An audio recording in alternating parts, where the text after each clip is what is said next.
এবং হল ইউনিয়ন নির্বাচন হতে পারবেন না। 4 সপ্তাহের পর যখন জাতীয় নির্বাচন হয়ে যাবে তখন ওনাদের নির্বাচন হতে পারে। এটাতে কোনো ঢাকা বিশ্ববিদ্যালয়, রাজশাহী বিশ্ববিদ্যালয়, জগন্নাথ বিশ্ববিদ্যালয়, চট্টগ্রাম বিশ্ববিদ্যালয় সহ 5টি পাবলিক বিশ্ববিদ্যালয় ছাত্র সংসদ নির্বাচনে ধারাবাহিকভাবে জয় পায় শিবির সমর্থিত প্যানেল।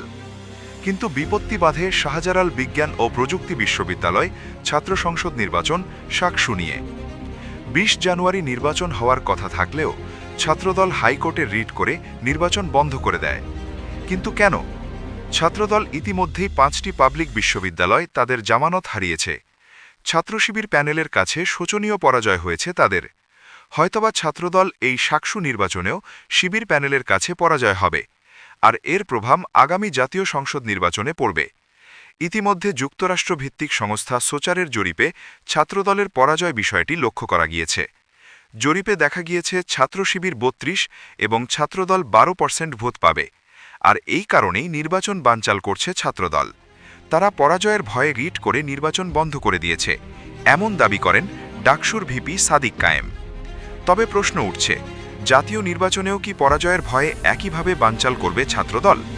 আপাত দৃষ্টিতে ছাত্রদলের কর্মকাণ্ড দেখে সেরকমই মনে হচ্ছে। এদিকে জাতীয় নাগরিক পার্টি এনসিপির আহ্বায়ক নাহিদ ইসলাম হুঁশিয়ারি দিয়ে বলেছেন, আন্দোলনে নামতে বাধ্য করবেন না। তাহলে কিন্তু ইলেকশন কমিশন ভুল ভাবতেছে।